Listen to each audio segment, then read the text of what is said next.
welcome to the Politics Chicks podcast. I'm Monica Healy. And I'm Christy Branham. Today, we are joined by writer, editor, communications strategist, and one of our favorite follows on Threads, Amy Berger. Amy has spent more than 2 decades helping organizations tell meaningful stories while building an online community that's equal parts funny, smart, political, and delightfully obsessed with cats. Amy, welcome to the Politics Chicks. We're so happy to have you here. Thank you. I am thrilled to be here. I'm thrilled to be here at this particular moment in time with the two of you. I just feel like we are all trying to get through this together. Aim. Well, yeah. And I got to tell you, 2 of your biggest fans are both our husbands. Yep. Like they both follow you and comment God. on your posts all the time.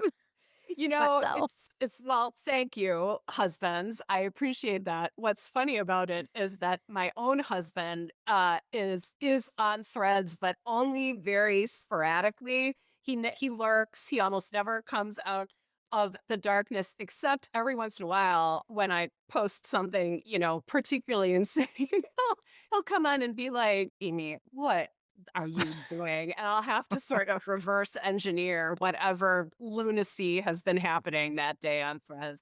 He's a good sport about it, though. Yeah. So one of the things that our husbands comment on is that, oh my gosh, have you see what Amy Berger posted? She's hilarious. And you are Yeah, like, they I com- love your posts because they're just a bright light and fun. Like, has that been you like your whole life? Have you always been like, were you the funny kid in school?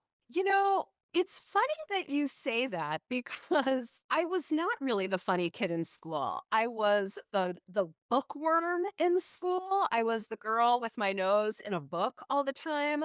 I actually am somewhat of an introvert in real life, which I think is hard sometimes for people online to fathom because I am just so blah all the time. But as a kid, I was really quiet and bookish, and I have a distinct memory. God, I don't know if I've ever shared this with anyone before. I have a distinct memory of being with some of my cousins. I grew up in Chicago, and my mom's sister had kids, so we would all spend time together. And they were older than I was, and very funny and sarcastic, and I was always a little intimidated by them. And I remember clearly one time sitting in their basement and making a joke. I was maybe 11 or 12 and I made a joke.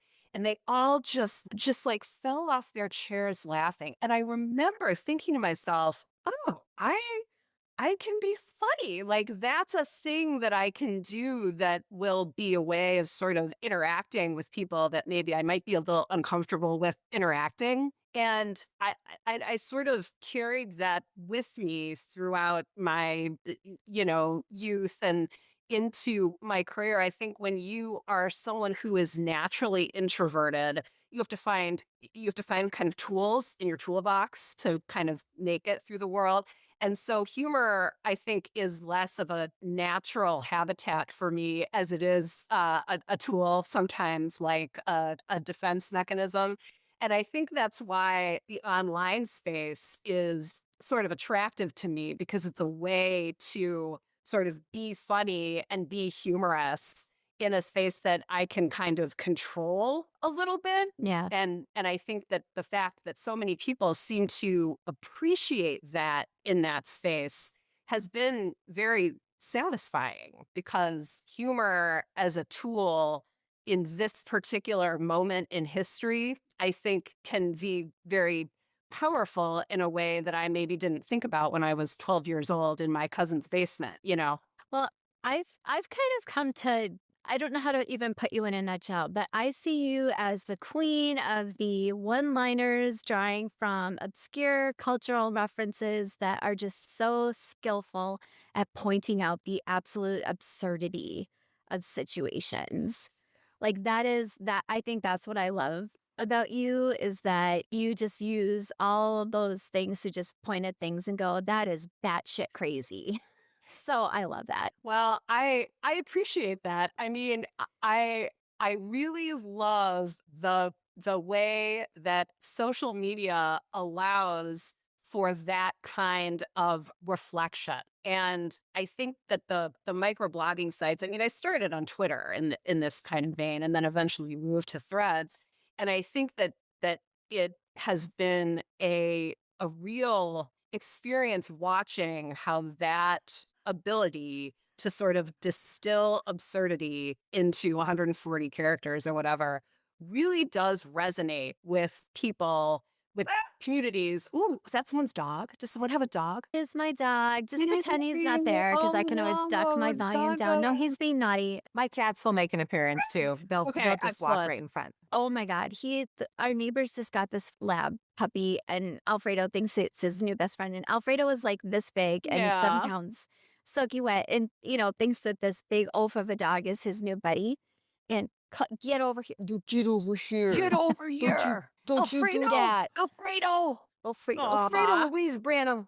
Oh, hi, Alfredo. You are the best doggo. Don't let your Alfredo mama be mean to Thomas. you. Hi, His n- sweetie. his name is Alfredo Thomas because Tom didn't want him, so I named his middle name Thomas, and then his brother's Nice. name is Enzo. Well, So yeah, all right. Sorry about the dogs. oh, Let's. that's okay. Dogs are always good. I appreciate that. That's a huge compliment. Thank you. And I think that one of the most incredibly powerful things about these platforms is how people can kind of coalesce around ideas and context and humor and form themselves into communities that really are comforting in a way. I mean, I think that there is an there are elements of these platforms that are horrible,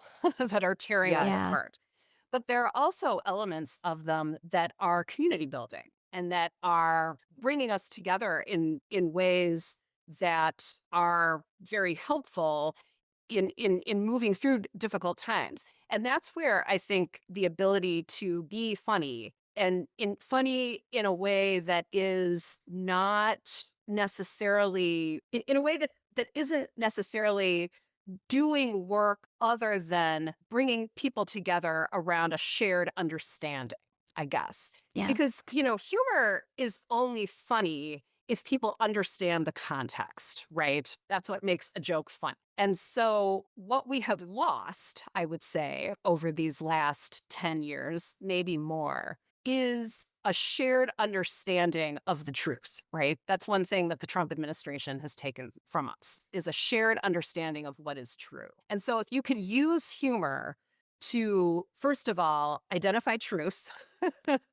and then sort of build on it and bring people together around it, that's a pretty powerful tool. And I appreciate that these platforms give us a way to do that. And personally, as a wordy person, the word is the word both in reading and writing is sort of You my, and I are uh, soul sisters. Like yeah, I am verbose. I yep. am the verbose one. Yeah. So Well, that's yeah, that's then you're in the right job. You know what I mean? You've sort yeah. of found your calling. And that's how I kind of feel about these platforms. I feel like I've found my calling a little bit. Well, we found each other on Threads, and you mentioned, going from Twitter to Threads, and we might circle back to that, the differences between those two platforms. But we're also all Minnesota based, and we've met each other in person because you came to an event that we hosted in April. So we've got the Minnesota commonality, we've got the Threads thing. And I think we all have.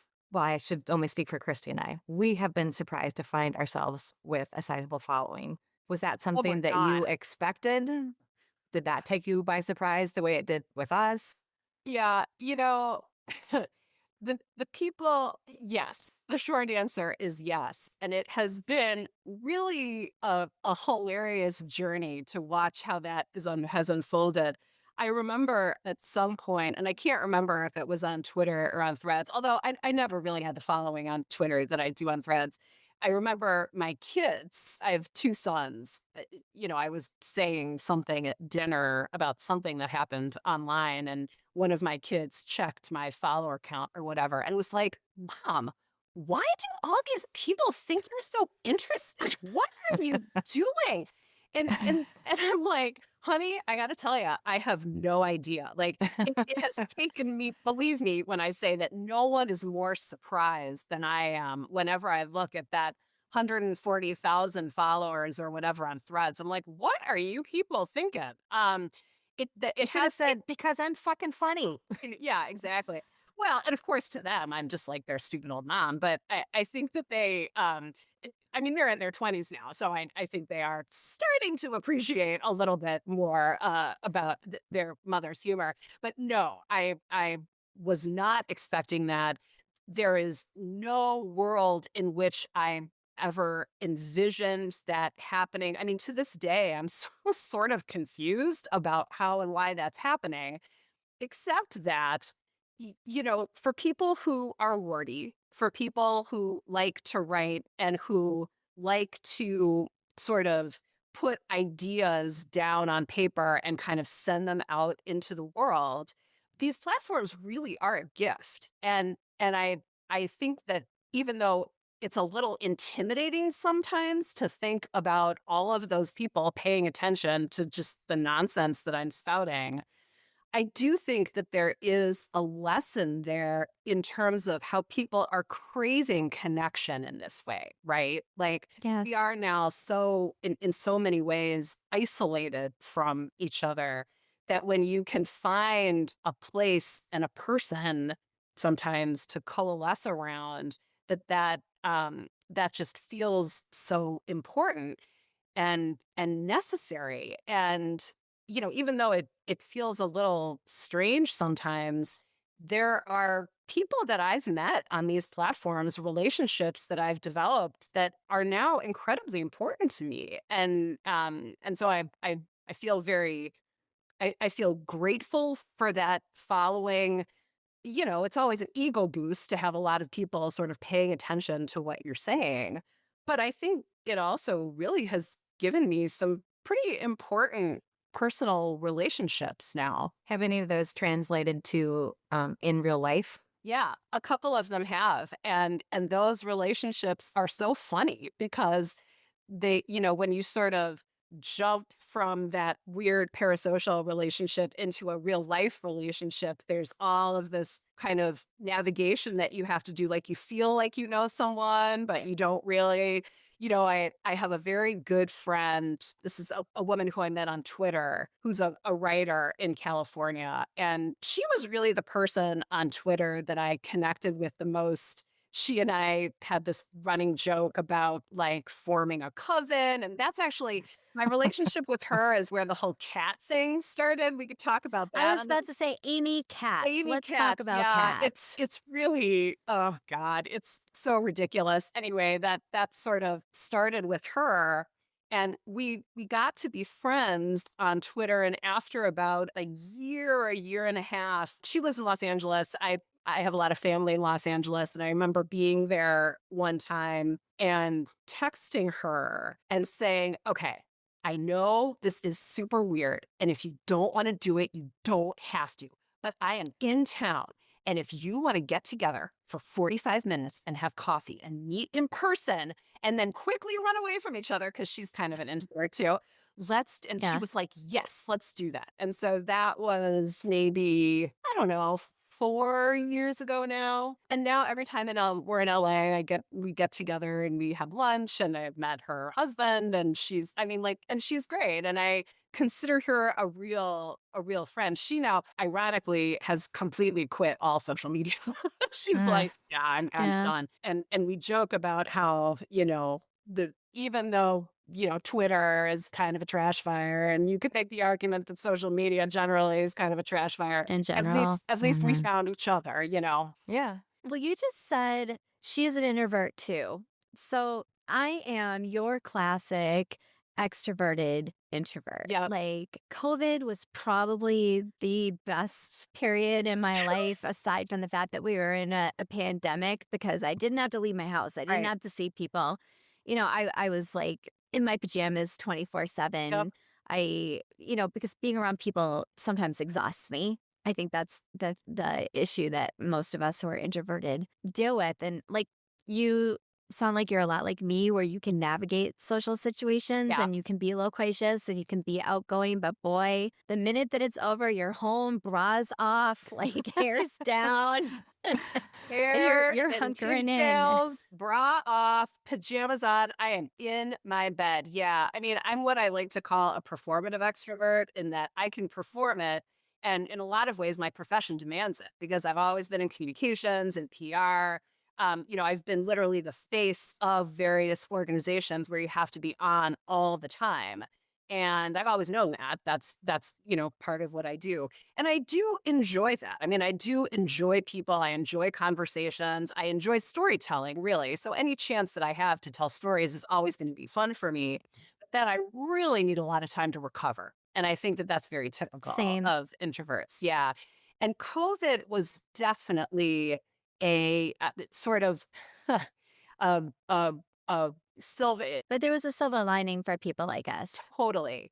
And I remember, thinking so my kids were a junior in high school and a freshman in high school when COVID hit. And so all of a sudden we were all just like at home, right? They were going to school at home. My husband, 24/7. yeah, my husband and I were both working from home. And, it was hard. It was really hard. But I remember thinking to myself, this is the most time we are ever going to spend together as a family ever for the rest of our lives. This is the most Yeah. because they were 17 and 15 or 16 and 14, I can't even remember. And so they were starting to drive and they were my older son had a girlfriend and my younger, you know what I mean? Like they were starting that Yeah. process of doing what teenagers do, which is separating from their parents.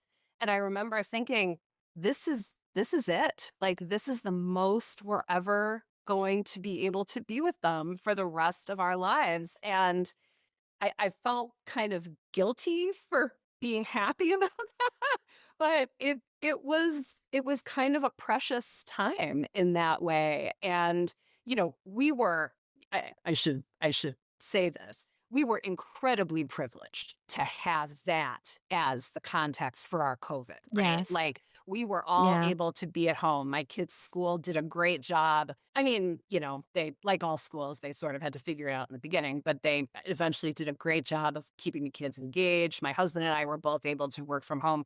We were incredibly lucky and privileged in that way. But when I think about the trauma of COVID, and the trauma of COVID is real, and we have not yet. Yes. I Yeah, so we shouldn't minimize it by saying no, it was fun for us and there's a correct. silver lining. Like Yeah, this was probably the most traumatic and influential things that yeah, happened in yeah. this part of the century. But I So, mean, like in many situations, many things can be true at once, right? I mean, Right. that was yeah. a horribly traumatic time that we still have not recovered from. We haven't even begun, you guys, we have not even begun to individually or collectively grapple with the trauma of COVID. Like, And then we've been thrust into the trauma of this Trump regime. yes.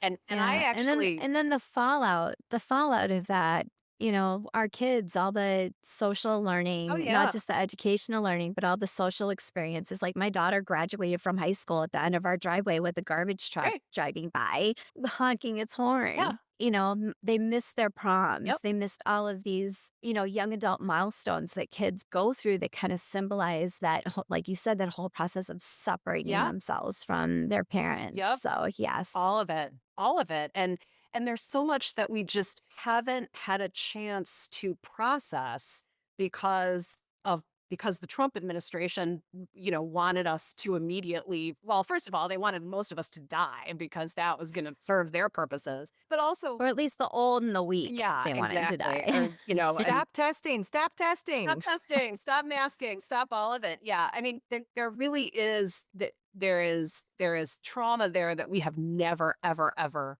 dealt with. And I actually think that a lot of what we're seeing right now in terms of this just like enormous social division and everything that we're seeing come out right now at this particular moment in time, politically, socially, civically, historically. I put a lot of that at the foot of COVID and that trauma that we haven't processed yet. But even having said that, there was some joy in that time of coming together as families, those of us who had the privilege to do that, but also coming together as sort of communities. And when I think about, because I know we want to talk about this too, when I think about the way that Minnesota came together during Metro Surge back in January, February, I think about the roots of that. And I've been asked about this a lot. I'm sure you guys have too. Like, how did Minnesota have the structure to kind of respond in the way that it did? And there are reasons for that that are local to Minnesota that we can certainly talk about. But I think that there also was an element of the coming together, as much as we could during COVID, during the George Floyd protests. Like there were Hmm. seeds of that community connection in that time that maybe we didn't realize were being planted that are now manifesting themselves in some other ways. Those signal chats that were put in place on the heels of George Yep, Floyd's murder stayed active, and totally. those were the seeds of the signal chats that were the patrol groups That's right. during Metro Surge. That's right. Yeah. And I think that there was, in addition to those signal chats and those community groups, all the organizing, like I remember, after Donald Trump was elected in 2016, I pulled together a political group of women. We did like letter writing and consciousness raising and had speakers come in, like all of that work that was put in place in the wake of some of these really terrible events actually turned out to be pretty useful. when it Yeah. came to the kind of activation that we needed in January and February. Well, and Monica likes to use the word neighboring.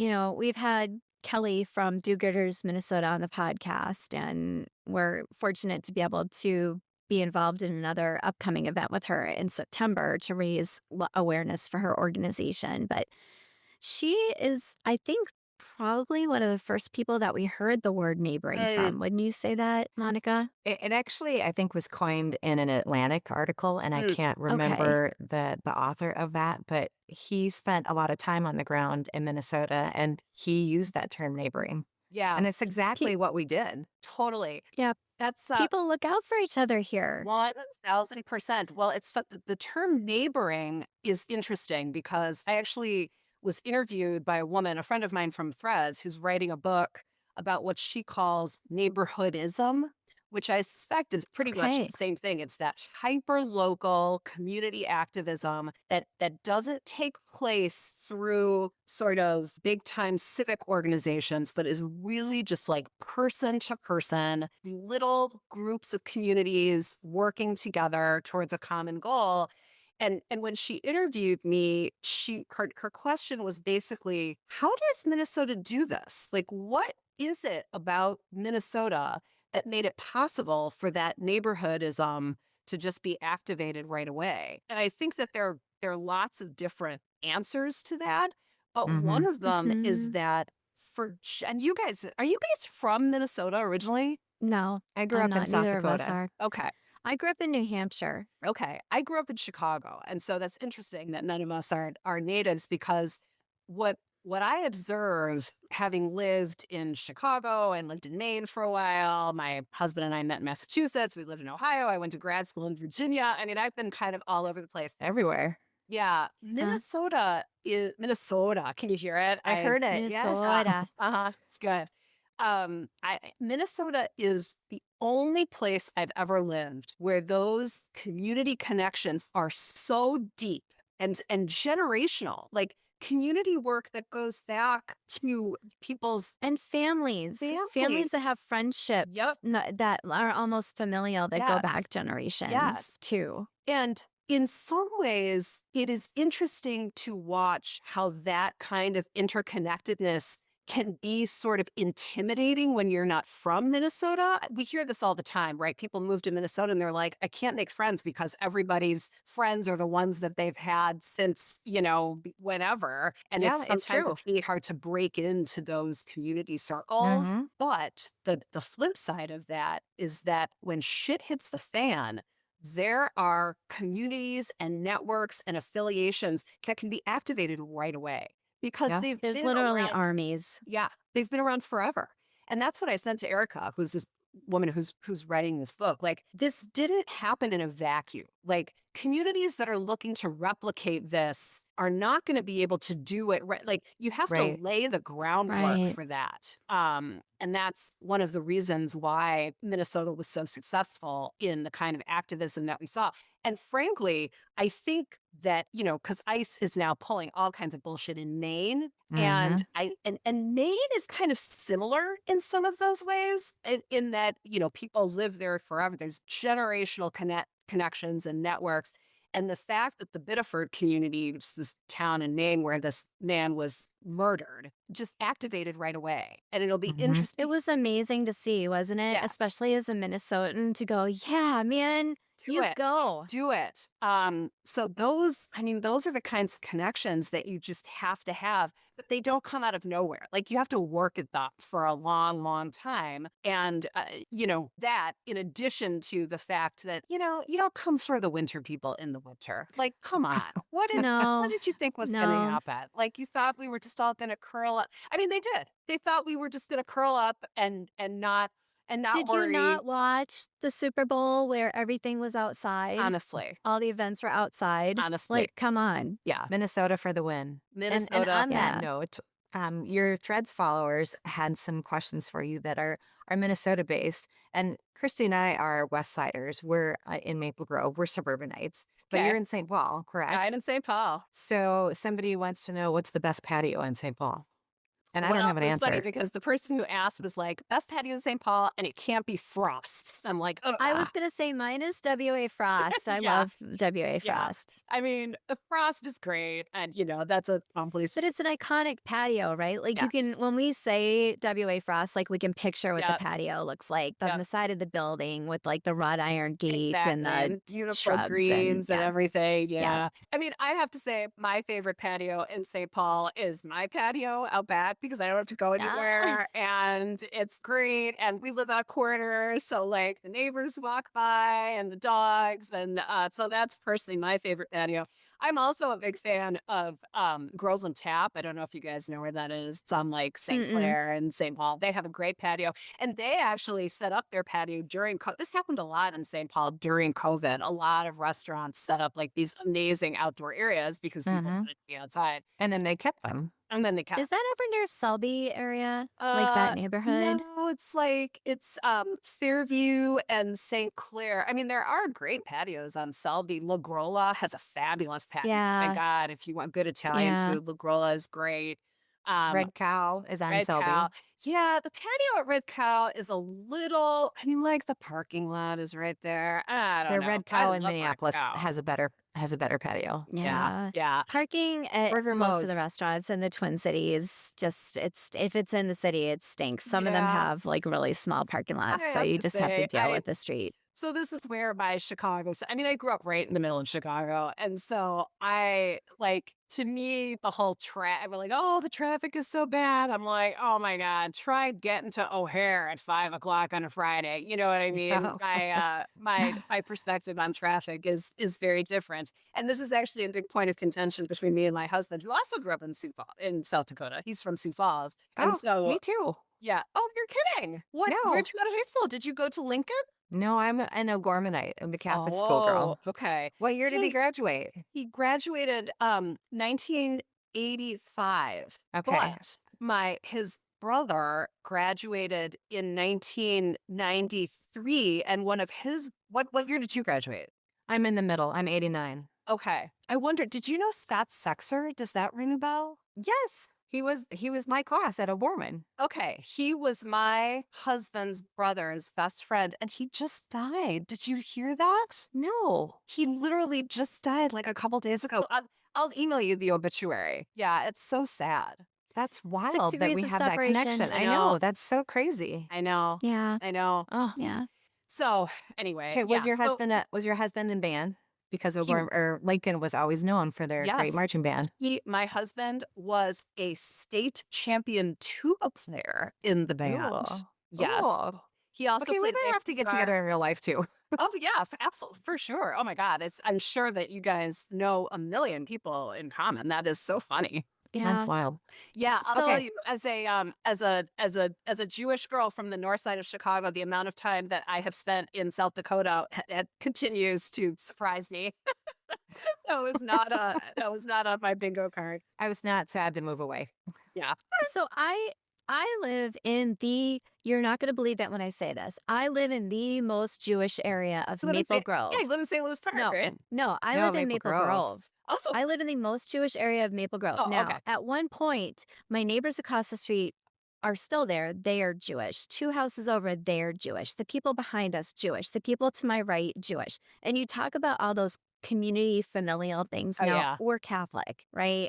And I have been to more bris and baby namings and Jewish weddings than I have to Christian events because of my neighbors. Yeah. And an unparalleled, amazing, wonderful because we had Muslims and Sikhs and Hindus that live in our neighborhood too.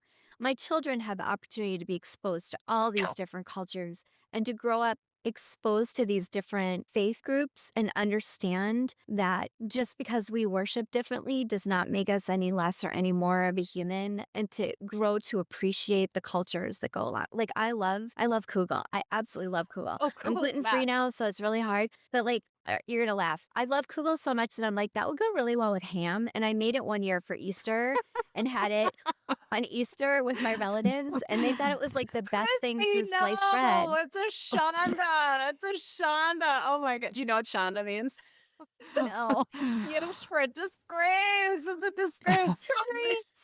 No, Sorry. this movie's It's fantastic. not even parve. Yeah, It's as not long as even it doesn't have parve. It's raisins. Does the kugel have raisins in it? This is a My huge. recipe does not Okay. have raisins. All And right. I will tell you that my neighbor, for many, many years, when we were doing family gatherings, we would blintz together and I would bring my KitchenAid over and we would mix up all the stuff for blintzes and we would make blintzes and like pre-fry them and put them in Fantastic. pans. And Yeah. yeah, Yeah. yeah. So some of my most cherished moments have been with those neighbors who grew up in completely different backgrounds and a completely different faith, and to be able to integrate those things into my life has Yeah. just been such a gift. Well, I So, mean, that's amazing to hear, and I do think that that is one of the wonderful things about living in Minnesota is that even though we are such a homogenous state racially, I mean, it's just overwhelmingly white here. Those pockets of Mm. community are here, and they're really, I mean, for the most part, welcomed and welcoming. And it's interesting because I grew up in the middle of Chicago in a very Jewish community. Like I didn't go to a Jewish school, but there were a ton of Jews at my school. My where were you from in Chicago? What um area? Because I went to Drake and we had a ton of oh Jewish girls sure. in my sorority from Of Chicago. course. Yeah. I grew up in Lincoln Yeah. Park, which is on the north Yeah. side. Yeah.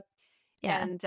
And so I belong to like a big Reform synagogue, and most of my childhood friends are Jewish. My mom's from Chicago, so her whole family is there. So I was surrounded by Jews my entire life, my entire youth.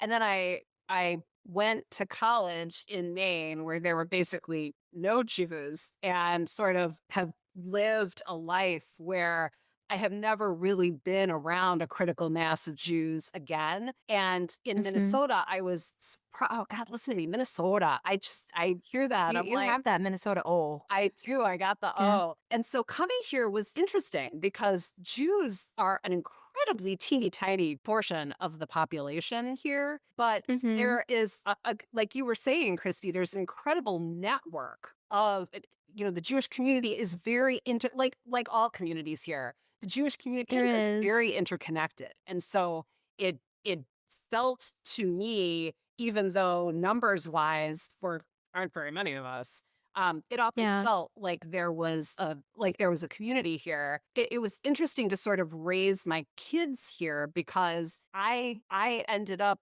being most of their Jewish education myself, only because that critical mass wasn't there. Do you know what I mean? Like, Which synagogue did you go you to? Did know, your kids grow up yeah, in? we joined. I will admit, I am not a very observant Jew. I'm actually And that's okay. terrible. Yeah, It's okay. I mostly worship through food.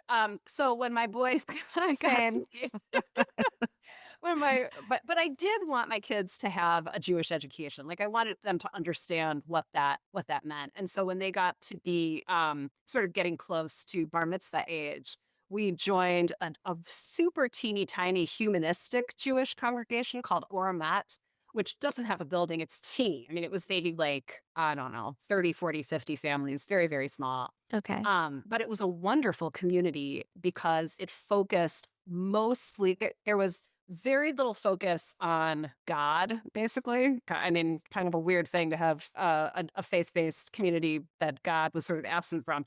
But it was mostly about social justice and what Jews refer to as tikkun olam, which means repairing the world. And it was really about what it means to behave in the world as a Jew. And that was a good fit for our family because that's the piece of it that I'm most interested in. You know, how do you serve? How do you be a moral, ethical human being in the world? Yeah. And, that is complicated right now by a lot of Yeah. different things that I think a lot of secular Jews, well, really all Jews are wrestling with. But that congregation was a great place to have the kids as they were, and they were bar mitzvahed out of there, and the bar mitzvah program Hmm. was wonderful. But honestly, most of my relationship to the Jewish community here is through secular organizations. I'm on the board of our Jewish Community Center, and so my kids Yeah. went to this wonderful Jewish day camp their whole lives. But it was nice coming to Minnesota and realizing that those community connections were there, even though the numbers of the frozen chosen are very small. Well, this piece of artwork right behind me, the letterpress artwork, is by a pretty well-known Jewish artist in the Twin Cities, Robin Stoller Awand. Oh, I know And that name. Yeah, yeah, yeah. yeah, yeah. And my connection to her is that our very dear friend married her brother. And so I've gotten to know her family, both her mom and Robin, very, very well. And this piece of artwork just really caught my eye because the word behind it is resilient Mm. and she breaks it down into a bunch of different ways. And I'm like, I need that print. And she's like, well, I'm out of town, but here's my garage code. And I Venmoed her for the print, and Tom went down to her house in St. Louis Park and grabbed it off her table. I mean, I That is just, such a yeah, Minnesota story. Here's my garage code. Just go down and pick it up. I'm yeah, at the cabin, but go ahead and get this print out of my right, garage. Well, we right. did we It did that with a is, podcast guest. Her microphone wasn't working and I was in California. So I'm like, here's the code to my house. Just go get my microphone over there. Yeah. yeah. Oh, I love It's a it. very Minnesotan thing, Yeah. and I shouldn't say this, but we don't lock our doors. I mean, Ooh, I just Steve, stop. we do now. I'm Yes. always home. Amy, I went out this weekend on Saturday. Saturday night we had an event for Rep Kelly Morrison, and Sunday I had a family birthday party, and then I went to something real quick for Doug Chapin. I had not been out of the house since June 20th Oh, prior to that. So I'm always home. So that all y'all sounds who think you're gonna pleasant. yeah. Just not Well, leaving it's the kind of house. a pain for me to go out because I'm in a wheelchair. No, well, yeah. So I mean, yeah. that makes life that adds a whole other logistical element to it. Hmm. Yeah, yeah. So, but Okay. yeah. Amy, you grew up in Chicago. I did. And yesterday I read an essay about your childhood home. And Oh, it was so different than, your threads presence because it was mm, so poignant. And I found myself teary at the end because I'm like, oh, I feel like I've been to your house that you grew up in. So, wow. where can people follow you to read that? Both, like, we know that you're on Threads, but where else can they follow you? Well, thank you for that. I love that piece about my childhood house. So thank you. I really appreciate that. I loved it. Oh, well, I thanks. loved it. Thanks, you guys. I know. I love that piece too. That's one of my favorite pieces that I've ever written. And I really am trying to kind of get back to some of that personal essay writing because I love that longer form writing. And I just recently, I had a Substack that sort of went dormant. So I just recently moved some of my stuff off Substack onto a ghost site. I believe that it's fragments.ghost.io. I think that's the URL. I can send it to you. And it's in my Yeah. We'll threads put it bio. in the show notes. Yeah. Yeah. And that I think about that. Your observation about how different that is than my Threads presence is interesting because yeah, my personal rating, I do a lot of creative nonfiction that I'm trying to gear myself up to really work on and post on that ghost site. And it is a chance for me to be a little bit more reflective. I mean, there is humor in those pieces. It's hard for me not to make, to be Hmm. funny and make fun of Yeah. things. But I do like to use those pieces as a way to really think about ideas and memories and synthesize some stuff. I mean that piece about my house is about the house, but it's also about my parents and my childhood and the wonderful memories of that house that sort of shaped kind of how I think about being a grown up sort of. Hmm. And because a lot of that was planted there. I mean, all of us are sort of products of our childhood. And when I think about my childhood, that house as both a tactical reality and sort of a symbol looms kind of large because my parents loved the house. Like the house was sort of a manifestation of their way of thinking about the world. And so I absorbed that through Hmm. them and through living in that house. The fact that the house has now got spoiled alert, the house has been torn down. Oh, sadness. Yeah, it is kind of sad, but also in a way, my brother and I were talking about this. In a way, even though it's very sad that the house doesn't exist anymore, we both, my brother and I, have sort of a little guilty feeling like we're sort of glad that no one else gets to live in it. You know what I mean? It It's was your house. Yeah. it was It was your yeah, house. yeah, yeah.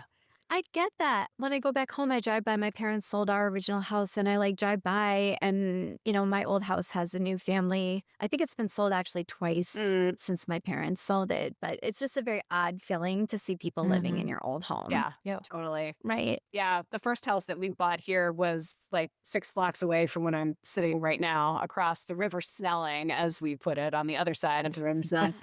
And It's not a river. Snelling's not a river. no, it's not a river. Yes, for those of you who don't live in St. Paul, Snelling is Yeah. just like a big street, but it sometimes It's feels like it kind of cut. You know what I mean? It sort of cuts. Yeah, It Whereas, it's does definitely got dissect a the city. it's Yeah. yeah, you dividing. kind of It's a big yeah. dividing street that kind of breaks St. Paul into very two specific Yes. different Yeah. So we parts. lived So on the other side of the river Snelling, and every time we pass by that old house, like they've painted it this weird color and they tore down the tree in front. And I'm like, so hydration break. Are you guys taking hydration y- breaks now? Is there anything else that you want listeners to know before we wrap things up? I would say that here's what I would say. There are forces at work right now in the world, I mean, in this country, that are determined to keep you in despair because mhm. people in despair are easier to control, are easier to manipulate. And it's easy to fall into despair because what's happening right now in this country it's beyond words. And I think it's incumbent on all of us to find the things that keep us from falling into despair, whether that's a person on social media that you think is funny, whether that's a book that you're reading, a TV show that you love, a favorite walk that like find your fucking joy and hold on Amen. to that. Amen. Because Yes. I'm telling you, I really do, but like this is gonna end. Yes, it is. And when it does end, we have to have those pieces of ourselves left to build something better because we're never going to go back to what was before. In fact, we No. don't want to go No. back to what was before because what was before led us to where we are right now. Right. So we're going to have to have all of us in our different ways, sort of the strength and the wherewithal to figure out how to pick up the pieces. And so in the meantime, keep yourself from falling to pieces in whatever way works for you. I love that. Amen. I think we could spend all day talking to you. And I really do think that we need to like get together in person. Let's do Like Yeah. it. that could be the bridge, Yeah, from that could be being Yeah. good. friends to being friends. Yes. So, Yeah. Let's find a patio, ladies. yes, Yeah, yes. yeah. We gotta have Monica's in California right now, so we gotta find a time when she's in town, I'm one of back a these lot. trips back. Yeah. So, Amy, thank you so much for joining us Oh, today. This what felt a like pleasure. Thank you both. yeah, it felt less like an interview and more like catching up with a good friend. And Totally. we really appreciate, yeah, we really appreciate your humor and your perspectives and your stories. I look forward to them every day. I actually, if I don't see your posts, will search for you, especially on a day I'm Mhm. Aw. having a bad day, because I usually need a reason to laugh. And I know I can always count on you for that. Well, So, that means a lot to me. Thank you. And thanks for asking me. When you first asked me to do this, I was like, sure, I'd love to. What the hell are we going to talk about? But actually, it turns out we have plenty to talk about. I think we could keep talking for a long time. I Yeah. think so. right, Thanks for right. coming on. To our listeners, if you are finding meaning in the stories we're sharing, if something moves you, challenges you, simply makes you laugh, please like, comment, and share. It helps more than you know. And follow us everywhere at The Politics Chicks on Substack, Threads, Blue Sky, Instagram, TikTok, and Facebook. Thanks for being a part of our community. Keep shining your light so we can find each other in the dark. Hi, Kitty. And remember, we're stronger together. Thank you, Amy. This has been probably one of the most fun podcasts that Yes, we've I ever would do this recorded. again in a heartbeat. Well, Yeah. same girl. Let's do it again. All right. Peace out. Thanks, Amy.